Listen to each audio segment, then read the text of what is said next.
জাহাঙ্গীরনগর বিশ্ববিদ্যালয় থেকে সরাসরি যোগ দিচ্ছেন অপু ওহাব। অপু, জাকসু নির্বাচন নিয়ে শিক্ষার্থীদের মধ্যে কেমন প্রতিক্রিয়া দেখছেন?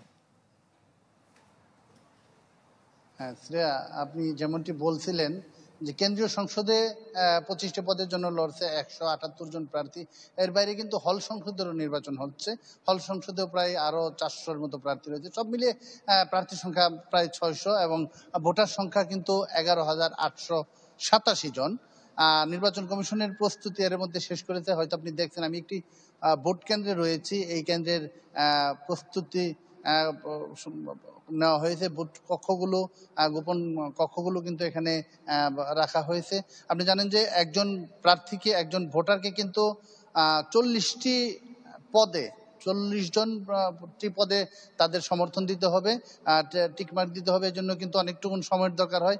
এর জন্য 21টি হল রয়েছে। 21টি হলের 21টি কেন্দ্র এবং 67 জন মূলত পুলিং অফিসার, প্রিজাইডিং অফিসার থাকবে, অর্থাৎ কেন্দ্রের দায়িত্বে থাকবে এবং 224টি বুথ করা হয়েছে।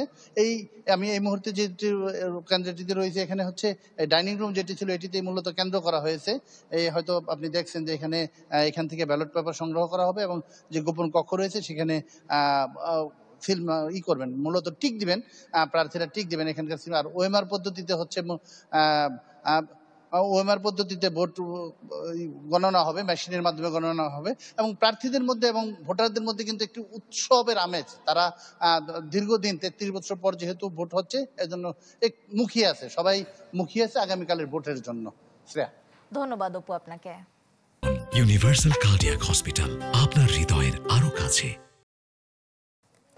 রাত পোহালেই জাকসু নির্বাচন, তার সবশেষ প্রস্তুতির খবর জানাচ্ছিলেন জাহাঙ্গীরনগর বিশ্ববিদ্যালয় থেকে অপু ওহাব। এদিকে রাকসু নির্বাচনের মনোনয়ন বাছাই শেষে আজ প্রাথমিক প্রার্থী তালিকা প্রকাশ করা হবে। আরও জানাতে রাজশাহী বিশ্ববিদ্যালয় থেকে যোগ দিচ্ছেন আবরার শাইর। আবরার, প্রার্থীদের কি পরিস্থিতি দেখছেন? গত 2 দিন আসলে এখানে যাচাই বাছাই শেষ হয়েছে এবং আজকে আমরা সকাল থেকে এখানে অপেক্ষা করছি নির্বাচন কমিশনের যে কার্যালয়টি সেখানে। তবে রাকসু নির্বাচনের যে প্রাথমিক প্রার্থীদের তালিকা সেটি আজকে প্রকাশ হবার কথা থাকলেও নির্বাচন কমিশন বলছে কখন সেটি ঘোষণা করা হবে তা এখনো বলা যাচ্ছে না। তবে আমরা প্রশ্ন করেছিলাম যে দুপুরে বা বিকেলে কখন সেটি দেয়া হবে। তারা বলেছেন যে তফসিল অনুযায়ী রাত 11টা 59 পর্যন্ত তাদের সময়। এই সময়ের মধ্যে যে কোনো সময় তারা এটি প্রকাশ করতে চান। এদিকে নির্বাচন কমিশন বলছে সুষ্ঠু নির্বাচনের স্বার্থে আচরণবিধি কঠোরভাবে পর্যবেক্ষণ করা হবে। এরই মধ্যে এক প্রার্থীকে সতর্ক করেছে নির্বাচন কমিশন এবং শিক্ষার্থীরা বলছে ক্যাম্পাস জুড়ে নির্বাচনী যে আমেজ রয়েছে তাদের প্রত্যাশা যে নির্বাচনটা যাতে ভালোভাবে হয় এবং রাকসু নির্বাচনের তফসিল অনুযায়ী আজকে 10 সেপ্টেম্বর, আগামীকাল 11 সেপ্টেম্বর কিন্তু আপত্তি গ্রহণ করা হবে যে মনোনয়ন নেওয়া হয়েছে তার উপরে। 13 সেপ্টেম্বর মনোনয়নপত্র প্রত্যাহার করা যাবে এবং 14 সেপ্টেম্বর চূড়ান্ত প্রার্থী তালিকা প্রকাশের সাথে সাথেই আসলে প্রচার প্রচারণা শুরু হবে। ফলে বলা যায় যে 14 সেপ্টেম্বর থেকে যেই প্রচার প্রচারণাটি শুরু হচ্ছে এটি চলবে 23 সেপ্টেম্বর রাত 10টা পর্যন্ত এবং তারপরে 25 সেপ্টেম্বর সকাল 9টা থেকে বিকেল 4টা পর্যন্ত একটানা ভোট গ্রহণ অনুষ্ঠিত হবে।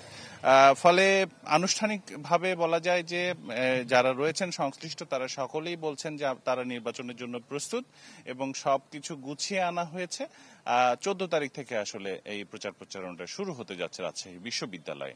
তো এ ছিল আমার কাছে রাকসু নির্বাচনের খবর।